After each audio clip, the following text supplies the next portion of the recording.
भगवत गीता के 3 अध्याय में एक बहुत प्यारी बात आती है, ध्यान देना जरा कृपा करके। 3 अध्याय में आता है कि अगर व्यक्ति अपने जीवन में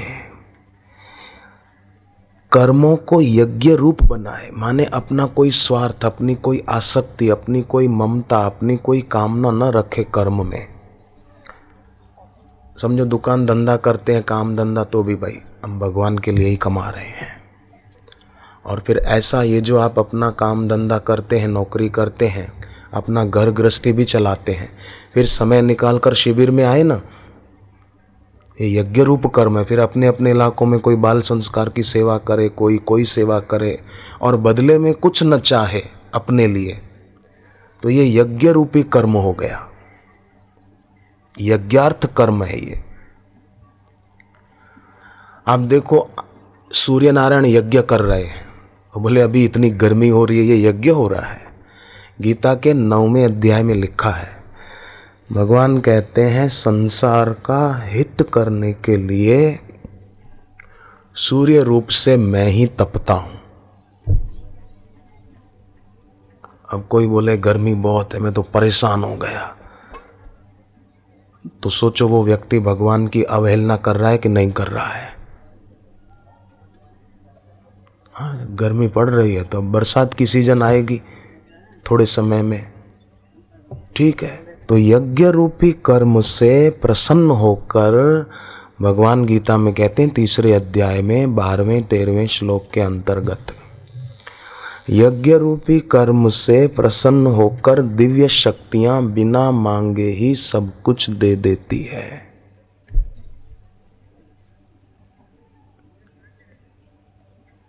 दिव्य शक्तियां हैं ईश्वरीय।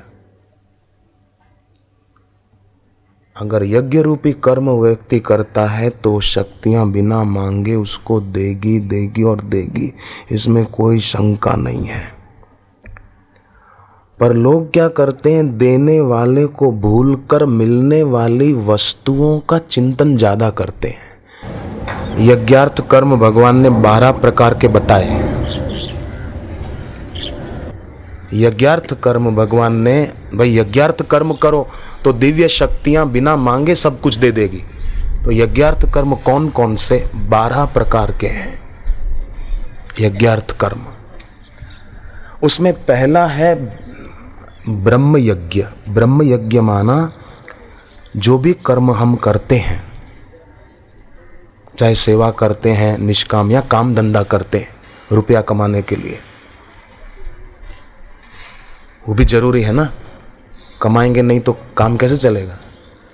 साधु का काम भी पैसे के बिना नहीं चलता, टिकट तो साधु को भी लेनी पड़ेगी, मुझे भी लेनी पड़ती है।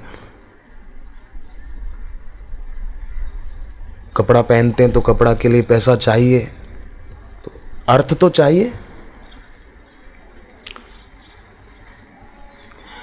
स्कंद पुराण में लिखा है कि भैंस का घी, शुद्ध गूगल और शक्कर मिलाकर घर में धूप करो और पूजा के स्थान पर भी प्राणायाम करो और संकल्प करो तो मनोरथ पूरे होते हैं, संकल्प फलते हैं।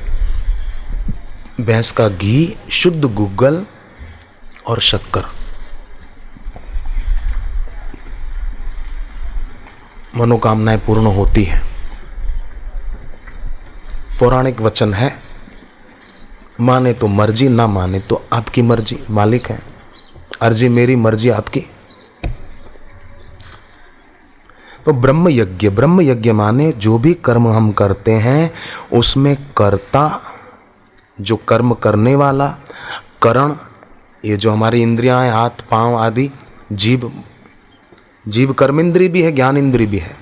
कर्ता कर्म करने वाला, करण इंद्रियां, क्रिया जो कुछ क्रिया की जाए, पदार्थ जो कुछ लेना देना होता है, जिनको लेना देना होता है, उन सब को ब्रह्म स्वरूप जानना, ईश्वर का रूप जानना।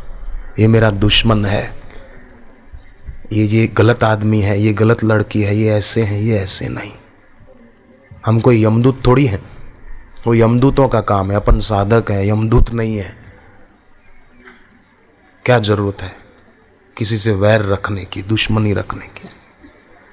दूसरा है भगवत अर्पण रूप यज्ञ, माने जो भी क्रियाएं हम करते हैं, जो भी पैसा कमाते हैं कर्म करके, उसको ईश्वर के लिए ही मानना। पति पत्नी, बेटा बेटी जो भी है, हम उनके लिए नहीं कर रहे हैं, भगवान के लिए कर रहे हैं। और उसमें से कुछ गरीब होने पर भी जो व्यक्ति सत्कर्म करता है ना, मैंने एक प्रसंग सुना था किसी से कि गुरु अर्जन देव सिख धर्म के 5वें गुरु मंदिर बनवा रहे थे, तो उसके लिए पैसा चाहिए था। सबको कहा कि भाई जिसको मंदिर बनाने के लिए अपना योगदान देना हो वो दे दो। तो सब लाइन में लग गए, कोई कुछ देने लगा, किसी के पास पैसा नहीं था तो किसी ने सोने की अंगूठी उतार दी, किसी ने कुछ रख दिया। एक गरीब आदमी भागा अपने घर, झोपड़ी में रहता था, कि मैं भी कुछ रखूं, जेब में कुछ था नहीं। पत्नी को कहा कि कुछ हो तो देख। पत्नी ने कहा 1 पैसा है, खाली 1 पैसा। बोले दे दे। वो 1 पैसा लेकर लाइन में लग गया कि मैं भी रख दूंगा, मेरी भी सेवा हो जाएगी। पर अपने आगे वाले 5-7 लोगों को उसने देखा कि वो तो बहुत अच्छी अच्छी कीमती चीज़ें रख रहे हैं, पैसे रख रहे हैं ज़्यादा, और मैं 1 पैसा रखूं कितना खराब लगेगा। तो उसने 1 पैसा फिर जेब में डाल दिया और जाकर अपनी जगह पे बैठ गया, केवल प्रणाम कर दिया। लाइन पूरी हुई तब गुरु अर्जन देव ने अपने सेवक को कहा कि घोषणा कर दे, अगर कोई बाकी रह गया हो तो आ जाए। उसने घोषणा की कि कोई बाकी रहा हो तो आ जाओ। भाई कोई बाकी रहा हो तो आ जाओ। कोई नहीं आया। गुरु ने कहा फिर से एक बार घोषणा करो। उसने फिर जाहिरात की, भाई कोई बाकी रह गया हो तो आ जाओ। कोई नहीं आया।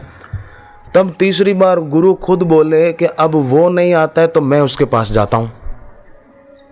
तो गुरु अर्जन देव जी खुद गादी से उतरे और वो गरीब जहां बीच में बैठा था उसके पास पहुंच गए और कहा कि भाई तू मेरे लिए जो लाया है वो अपनी जेब में रख के बैठ गया, मेरे नाम से लाया तो मेरे को देना। तो वो रोने लगा कि मैं गरीब हूँ, मेरे पास पैसा नहीं है, 1 पैसा है बस। तो मेरे को संकोच हुआ कि 1 पैसा मैं आपके आगे कैसे रखूँ, इसलिए मैं जेब में रख के ही बैठ गया। गुरु बोले कि 1 पैसा तेरा वो इनकी सब चीज़ों से ज़्यादा भारी है। इन्होंने जो चीज़ें रखी है ना, सब ने मिलकर वो सारा ढेर एक तरफ और तेरा 1 पैसा एक तरफ, क्योंकि तू प्यार से लाया है, श्रद्धा से लाया है। भले 1 पैसा लाया तो क्या हो गया, तू लाया ना। तो कैसी बात है, विलक्षण। तो कभी भी अपने को ऐसा मत मानना कि हम लोग तो गरीब हैं, हमको तो बापू के पास कोई जाने नहीं देता, हमारी तो बात ही नहीं होती। कोई ऐसा सोचते हैं कि अपनी बात नहीं होती, अपन बहुत दुखी हैं, क्या करें। तो फिर दुखी ही रहोगे अगर ऐसा सोचोगे तो। नहीं, उनके दर्शन हो गए, ये क्या कम है। उनकी दृष्टि हम पर पड़ गई सत्संग में, ये क्या कम है। ऐसे गुरुदेव की पवित्र धरती पर आश्रम में हमको बैठने को मिल रहा है, रहने को मिला, ये क्या कम है। बहुत बढ़िया है, हमारा सौभाग्य है कि हम ऐसी धरती पर आए हैं। मैं इस धरती पर आया, मेरा भाग्य नहीं चमका। तो आप आए हैं तो कोई ऐसा नहीं सोचना कि मेरा जो दुख है वो बना ही रहेगा। नहीं, मेरा नष्ट हुआ ना, तो आपका क्यों कैसे बना रहेगा। किसी का अगर किसी के जीवन में है तो क्यों बना रहेगा, वो नष्ट होगा। जरा धीरज रखो और अपना जप तप अच्छी तरह से करते रहे नियम से। केवल इच्छा करने से क्या होगा, मेरा ये काम हो जाए, मेरा ये, फालतू इच्छा करने से क्या हो जाएगा। जो चीज प्रारब्ध के अधीन है वो इच्छा से कैसे होगी। इसलिए केवल इच्छा न करें, केवल मांग न करें। इच्छा करने से और मांग करने से हृदय सिकुड़ जाता है और अनंत चेतना के द्वार बंद हो जाते हैं। आप देखना, जब भी कोई इच्छा होती है ना, हमारा हृदय सिकुड़ जाता है याचना के कारण। चाह गई चिंता गई मनवा बेपरवाह, जिसको कछु न चाहिए वो शान का शाह।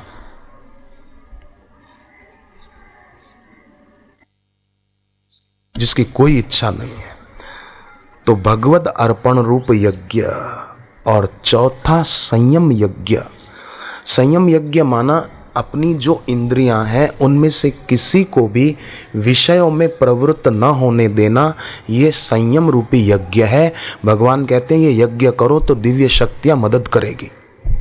संयम रूपी यज्ञ।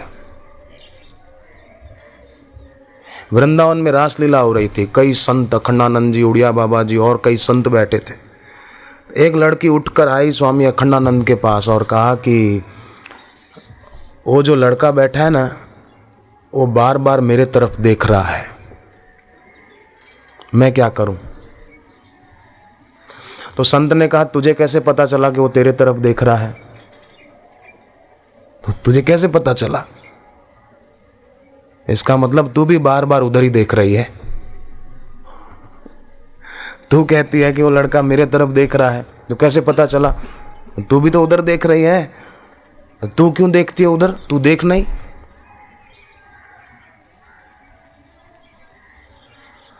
दूसरे की आंख को वश नहीं कर सकते पर अपनी आंख को वश में कर सकते हैं। दूसरे के मन को वश नहीं कर सकते पर अपने मन को वश में कर सकते हैं। हाँ, घर में कोई बुरे रास्ते पर है तो उसको ठीक कर सकते हैं, डांट कर फटकार कर नहीं। हम अंदर उतर जाएं गहरे में तो जो सूक्ष्म तरंगे निकलेगी वो काम करेगी। और अगर कोई इच्छा है तो मंत्र जप मानसिक भी करते रहें। तो जैसे पानी मटमैला होता है तो फिटकरी डालने से पानी का मैल बैठ जाता है ना, पानी स्वच्छ हो जाता है। ऐसे ही गुरु मंत्र की फिटकरी हृदय में होगी तो मैल सारा बैठ जाएगा, निकल जाएगा, शुद्ध हो जाएगा। फिटकरी से पानी साफ हो जाता है ना। तो ये करने जैसा है। तो संयम रूप यज्ञ, अपनी इंद्रियों को विषयों में प्रवृत्त न होने देना। वो प्रार्थना करते थे तुलसीदास जी के, भगवान जैसे ताड़का और सुबाहु विश्वामित्र का यज्ञ विध्वंस करते थे, ऐसे ही एक ताड़का आज भी है, वो मेरा यज्ञ खराब कर रही है। कौन सा यज्ञ? बोले मैं आपके चरणों में प्रेम रूपी यज्ञ करना चाहता हूं पर ताड़का नष्ट कर देती है। तो भगवान ने पूछा, एक ताड़का को तो मैंने मार दिया, ये दूसरी कहां से आ गई? बोले ये बुरी इच्छा रूपी ताड़का है, ये मेरे को यज्ञ नहीं करने देती, इसको आप नष्ट करें। संयम रूपी यज्ञ से ये ताड़का नष्ट हो जाती है। 5वां है अभिन्नता रूप यज्ञ, मतलब अपने इष्ट से, अपने गुरु से भिन्न की सत्ता न मानना, केवल उनकी सत्ता मानना और उनको देखना। तो किसी से राग द्वेष नहीं होगा, राग द्वेष होगा नहीं तो हृदय शुद्ध होगा, निर्मल होगा। तो जिसका ध्यान होना चाहिए उसी का ध्यान होगा, फालतू वस्तु व्यक्ति का चिंतन नहीं चलेगा, लड़ाई झगड़े नहीं होंगे, शांति बनी रहेगी। किसी को थप्पड़ मार के, किसी को गाली सुनाकर, किसी का निंदा करके हम ध्यान करने बैठेंगे ना तो ध्यान नहीं लगेगा। आपस में गपशप कर रहे थे, निंदा कर रहे थे दूसरों की, फिर बोले चलो अब शाम हो गई, अब संध्या करते हैं, तो ध्यान नहीं होगा, जप नहीं होगा। इसलिए अभिन्नता रूप यज्ञ माने उनसे भिन्न की सत्ता न मानना, वही है। दूसरा कोई नहीं है। संसार में तो होता है पर साधकों में नहीं हो। पहले भी शिविर में एक बार ये बात शायद कही गई थी कि जैसे पत्थर, सीमेंट, पानी से मकान, भवन बढ़िया तैयार होता है, ऐसे ही आपस में एकता का पत्थर, एकता रूपी पत्थर और गुरु में निष्ठा रूपी सीमेंट और हृदय में उदारता रूपी पानी, साधना का भवन बहुत बढ़िया बनेगा, बहुत बढ़िया बनेगा, मजबूत होगा, कोई हिला नहीं सकेगा। एकता हो हमने सब में, अंदर अंदर। वो कहानी सुनी होगी आपने कि शिकारी ने जाल बिछाया पक्षी फंसाने के लिए, पक्षी आए, फंस गए। पक्षियों ने एक दूसरे को कहा चलो हम सब मिलकर एकजुट होकर ताकत लगाकर जाल समेत उड़ जाएं। और पक्षियों ने सुर मिलाकर एक साथ में ताकत लगाई और जाल समेत उड़ गए। तो जो शिकारी बहेलिया था वो भी पक्षी जिस दिशा में उड़ते हुए जा रहे थे वो भी उनके पीछे पीछे दौड़ रहा था धरती पर। तो किसी महात्मा ने कहा क्यों दौड़ रहे हो? बोले वो मेरा जाल लेकर जा रहे हैं पक्षी, उनको पकड़ने के लिए दौड़ रहा हूं। और वो तो आसमान में उड़ रहे हैं, महात्मा ने कहा, और तू धरती पर, तो कैसे उनको पकड़ पाएगा? बोले महाराज अभी देखना ये उड़ते उड़ते थकेंगे, एक दूसरे को बोलेंगे इधर उतरते हैं, वो दूसरा पक्षी बोलेगा नहीं उधर उतरेंगे, तीसरा बोलेगा नहीं इधर उतरेंगे, तो इनकी शक्ति संघर्ष में बिखर जाएगी। बिखर जाएगी तो गिरेंगे नीचे, मैं पकड़ लूंगा जाल। और हुआ भी ऐसा, एक पक्षी बोला नहीं इधर उतरे, वो बोले नहीं उधर उतरेंगे, वो जगह सुरक्षित, वो बोले वो सुरक्षित है, लड़े अंदर अंदर, संघर्ष में शक्ति बिखर गई उड़ने की, गिर गए नीचे, उसने पकड़ लिया। और एक कहानी ऐसी की ऐसी दूसरी भी है कि पक्षियों को फंसाने के लिए जाल बिछाया, पक्षी फंस गए, सब ने एक सुर मिलाया कि चलो जाल समेत उड़ चलो, तो वो उड़ चले। पर उनमें एकता थी, एक की बात सब मानते थे।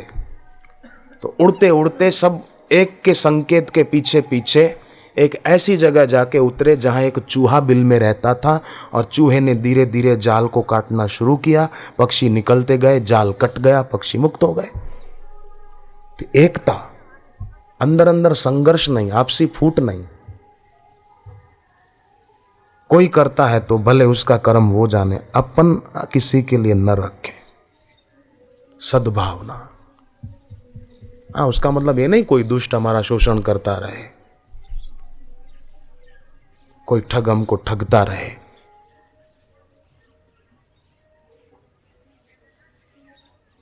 क्यों ठग जाए कोई? हम हरिओम हरिओम करते रहे और जेब में से कोई मोबाइल निकाल जाए, अरे मेरा मोबाइल चला गया,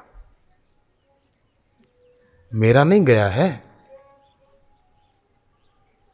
मैं रखना पसंद भी नहीं करता।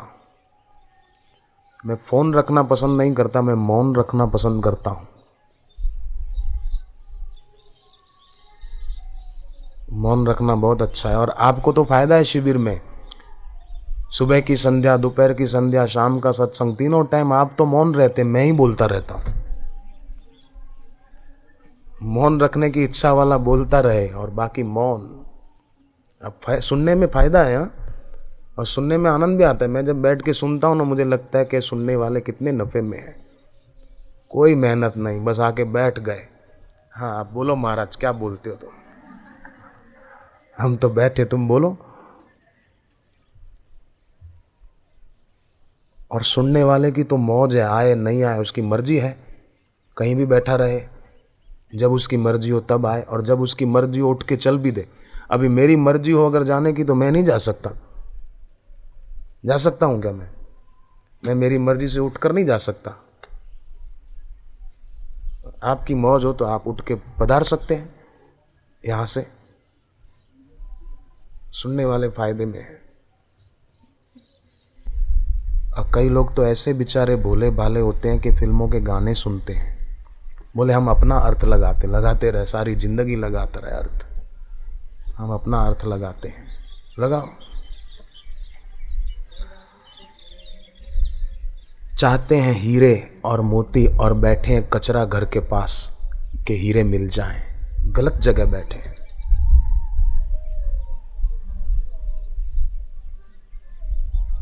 मैं 12 यज्ञ की बात पूरी करूं, 5 हमने सुन लिए थे, 6ठा यज्ञ है समाधि रूप यज्ञ, माने प्रगाढ़ सुषुप्ति। जब हम ध्यान जप करने बैठे उस समय प्रगाढ़ सुषुप्ति, गहरी नींद में जैसी दशा होती है, कुछ पता चलता है गहरी नींद में, स्वप्न भी नहीं होता, हम कहाँ हैं ये भी नहीं पता चलता, इतनी गहरी नींद, प्रगाढ़ सुषुप्ति। पर उस समय तमोगुण होता है, पर ध्यान में तमोगुण नहीं होता, सजगता होती है, उसको बोलते समाधि रूप यज्ञ। और ऐसा ध्यान हम लोग सब कर सकें, उसके लिए कल जो शाम को शायद वो एकटक देखने के विषय की बात थोड़ी चली थी, वो ध्यान में रखी जाए।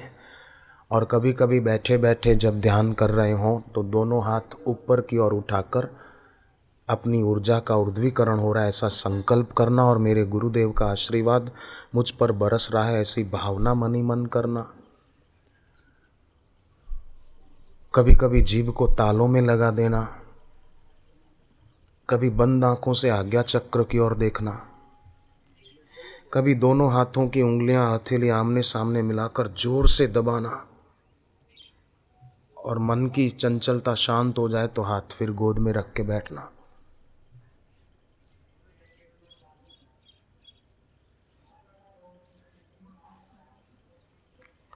तो भगवान कहते हैं कि ये यज्ञ समाधि रूपी यज्ञ है। ये सब उपाय उसमें मदद करते हैं हमको।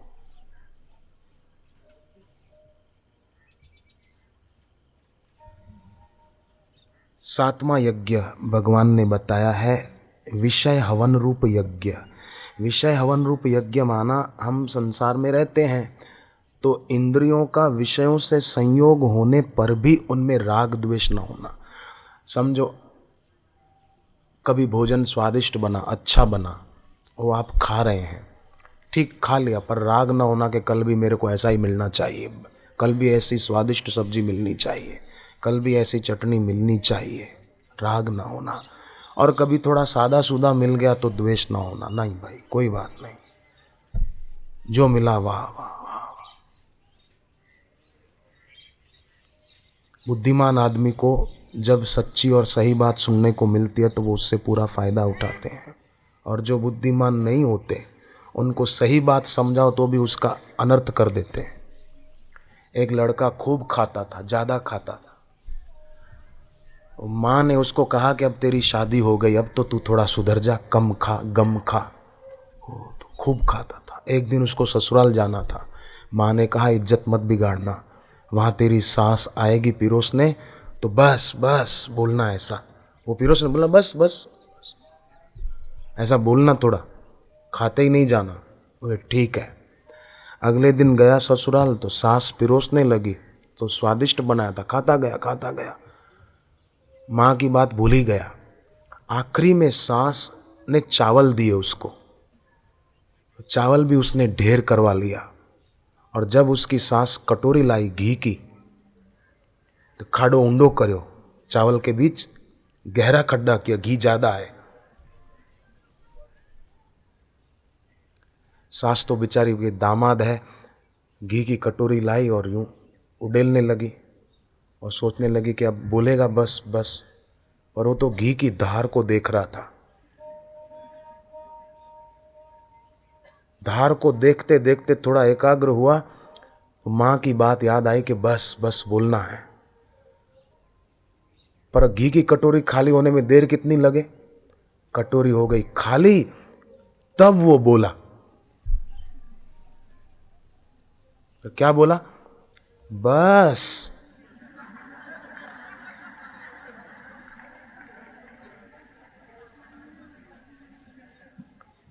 अब किस अर्थ में कहना था और कहां कह गया है। मां ने तो कहा था कि बस बस पहले बोलना था, पर उसने तो कटोरी आए उसके पहले ही चावल में खड्डा गहरा किया, घी ज्यादा समाये, खाडो ऊंडो करो, और कटोरी खाली हुई तब बोला बस। माने इतना ही घी था क्या घर पे, और भी लाओ। ऐसे मेहमानों से घर वाले तंग हो जाते हैं। आप कहीं जाओ ना किसी के घर मेहमान बन के तो बस बस बोलना जरा, इस अर्थ में नहीं, फिर बस बस पहले ही बोल देना। फिर भले आपको खाना हो और जाना नहीं हो ना तो भी बोलना आज तो हमको जाना है, जरूरी है जाना। भले आपके मन में रहने का इरादा हो 1-2 दिन, पर बोलना नहीं नहीं आज तो हम जाएंगे भाई, जाना है।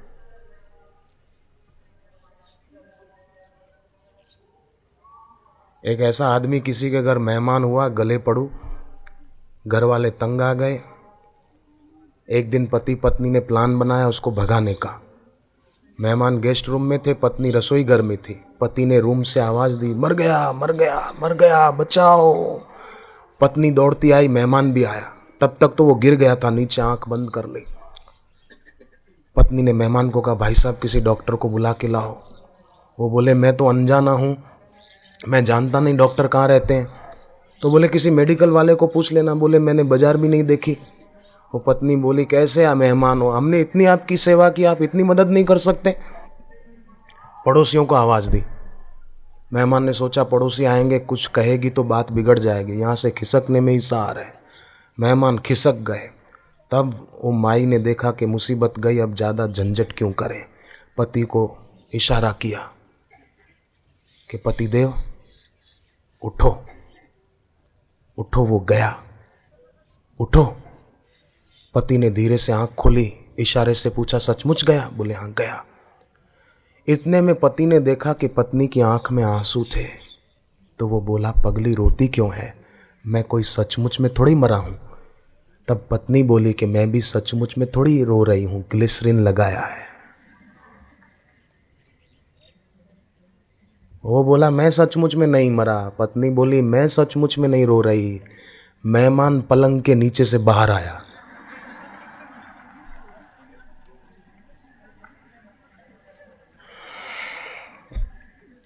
कॉलर ठीक करता हुआ बोला कि मैं भी सचमुच में नहीं गया था।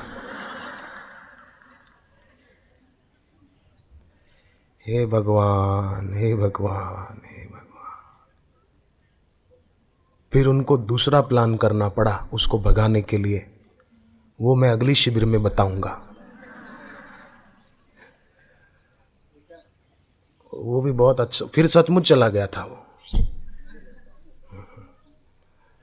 तो भगवान कहते हैं, विषय हवन रूप यज्ञ, इंद्रियों का विषयों से संयोग होने पर भी उनमें राग और द्वेष न होना, किसी में आसक्ति न होना। ऐसा नहीं कि उसी का चिंतन करते रहे, बस उसी की याद आती रही।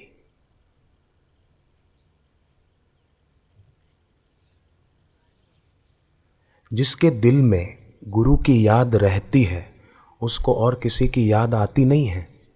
जिसके दिल में गुरु की याद नहीं रहती उसी को दूसरों की याद ज़्यादा आती है। गुरु की याद रहे, आए नहीं, जो चीज़ आएगी वो जाएगी, आनी नहीं चाहिए, गुरु की याद रहनी चाहिए। भक्त कहते हैं ना, आपसे तो आपकी याद अच्छी जो सदैव आती है, आप तो आकर चले जाते हो, आपकी याद कभी नहीं जाती है, वो रहती है, रहनी चाहिए।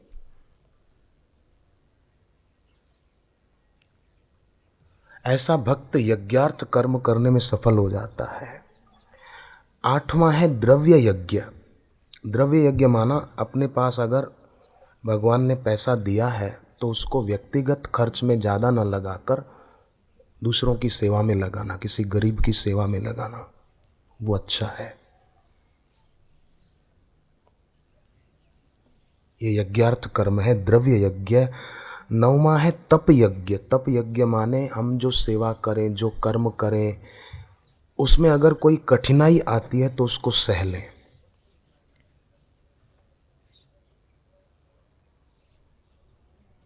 कोई कष्ट आए, कोई विपरीत परिस्थिति आए तो उसको सह लें, ये तप है। केवल आंखें बंद करके बैठने का नाम तप नहीं है, जंगल में जाके बैठने का नाम तप नहीं है। मन के विरुद्ध कुछ भी हो उसको सह लो, उसका नाम तप है। घर में, व्यापार में अपने मन के विरुद्ध कुछ हुआ तो उसको सह लेना। हाँ, बाकी कोई विघ्न आ रहा है, कोई कष्ट ज़्यादा आ रहा है, कोई दुष्ट परेशान कर रहा है तो वो पवन तनय बल पवन समाना वाला है, वो करो। उससे मुझे कईयों ने बताया है कि उनको लाभ हुए हैं, मुझे कई चिट्ठियाँ आई है ऐसी, मैंने पढ़ी। पवन तनय बल पवन समाना, बुद्धि विवेक विज्ञान निधाना, कवन सो काज कठिन जग माही, जो नहीं होई तात तुम पाही। ये 108 बार जपने से उनको बहुत लाभ हुआ है। ये गुरुदेव ने ही बताया था, जिन्होंने किया उनको लाभ हुआ। मैं फिर से बोलता हूँ, पवन तनय बल पवन समाना, पवन तनय बल पवन समाना, बुद्धि विवेक विज्ञान निधाना, बुद्धि विवेक विज्ञान निधाना, कवन सो काज कठिन जग माही, कवन सो काज कठिन जग माही, जो नहीं हो ही तात तुम पाही, जो नहीं हो ही तात तुम पाही। तो 8वां द्रव्य यज्ञ, तपो यज्ञ और फिर है योग यज्ञ। योग यज्ञ माना हम जो काम करते हैं उसमें कभी सफलता मिली और कभी कभी नहीं भी मिली तो उसमें सम रहना, शांत रहना।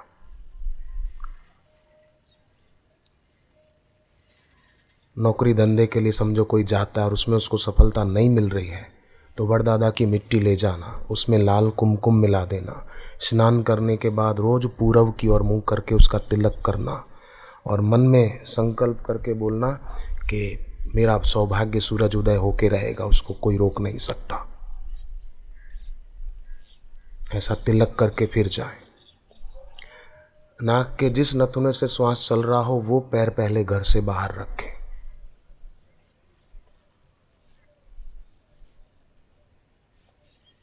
काम होते हैं, बिगड़े काम संवरते हैं।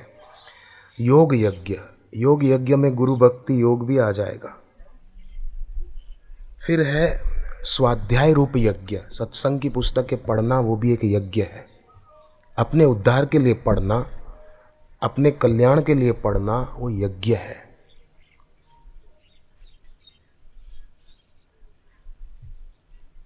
स्वाध्याय रूप यज्ञ, पर केवल कोई दूसरों को सुनाने के लिए पढ़े तो वो यज्ञ नहीं माना जाएगा। अपने उद्धार के लिए पढ़े, और पढ़े तो भी ब्रह्मज्ञानी संत की वाणी पढ़े। ऐरे गहरे नत्थु कहरे की किताबें लेकर पढ़ने बैठेंगे तो उलझ जाएंगे। एक व्यक्ति ने मुझे चिट्ठी लिखी कि कबीर जी की अमुक किताब में ऐसा लिखा था। अब कबीर जी ब्रह्मज्ञानी थे, पर अभी क्या पता किसी लेखक ने, उनके किसी शिष्य ने, किसी ने वो कोई बात लिख दी तो वो कोई शास्त्र थोड़ी हो गया। ब्रह्मज्ञानी गुरु के मुख से निकला हो वचन, वो उलझाने वाला हो ही नहीं सकता। वो सुलझाता है, उलझने दूर करता है, ग्रंथियों का छेदन करता है।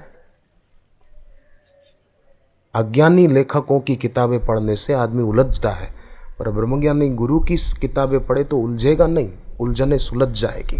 तो योग यज्ञ, स्वाध्याय रूप यज्ञ, प्राणायाम यज्ञ और 12वां जप यज्ञ, गुरु मंत्र का जप करना, ये भी यज्ञ है। तो 12 प्रकार के यज्ञ, ब्रह्म यज्ञ, भगवद अर्पण रूप यज्ञ, अभिन्नता रूप यज्ञ, संयम रूपी यज्ञ, विषय हवन रूपी यज्ञ, समाधि यज्ञ, द्रव्य यज्ञ, तपो यज्ञ, प्राणायाम यज्ञ, जप यज्ञ, योग यज्ञ, स्वाध्याय यज्ञ।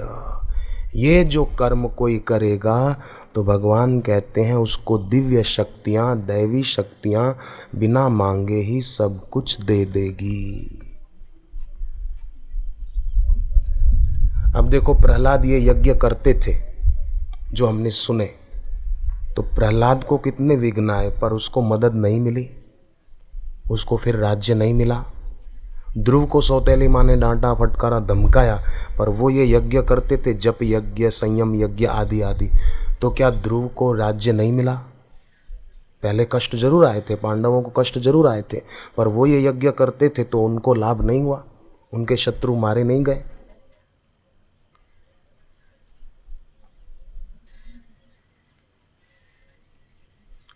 रसोई घर में जो तेल रखा होता है ना, वो कोई हाथ मुंह धोने के लिए नहीं होता है, रसोई बनाने के लिए होता है। ऐसे ये जीवन है तो यज्ञार्थ कर्म करने के लिए, और ये यज्ञ फायदा होगा। दिव्य दैवी शक्तियां मदद करेगी करेगी करेगी ही, इसमें कोई शंका नहीं है। रावण, हिरण्याकश्यपु, कंस, हिटलर, ये सभी इस यज्ञार्थ कर्म से दूर रहे, स्वार्थ के लिए करते थे तो मारे गए। बाकी शक्तियां तो इनमें भी थी,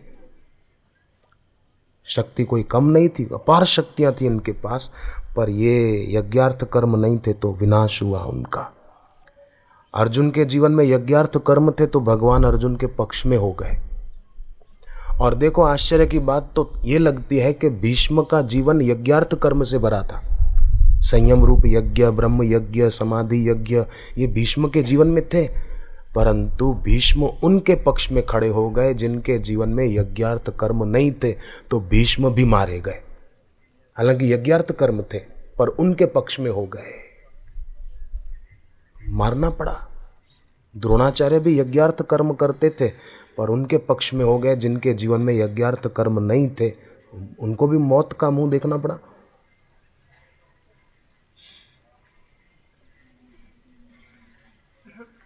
तो बड़ी सावधानी बरतनी पड़ती है।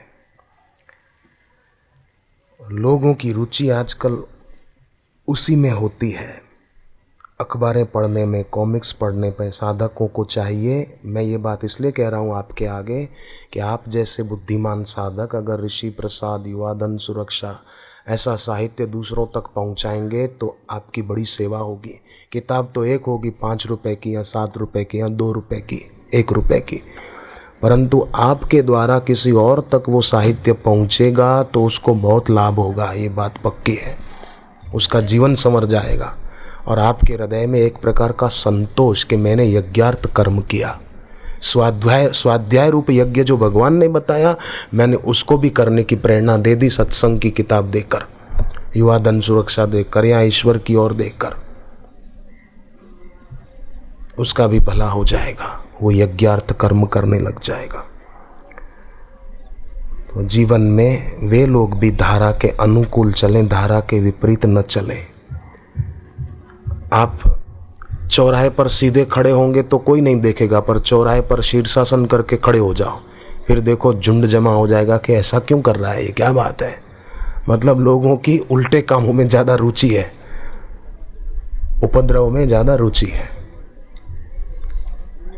अशांति गड़बड़ में ज़्यादा रुचि है। घर का खाने में इतनी रुचि नहीं जितनी होटलों का खाने में रुचि होती है। तो यज्ञार्थ कर्म करना माने दैवी शक्तियों को अपनी ओर खींचना। मैं फिर से वो अंग्रेजी का वाक्य मुझे बहुत अच्छा लगा, इसलिए आपको कहा, seek ye first the kingdom of God, then all else shall be added unto you। उसके राज्य में प्रवेश करो तो उसका सब कुछ आपका है।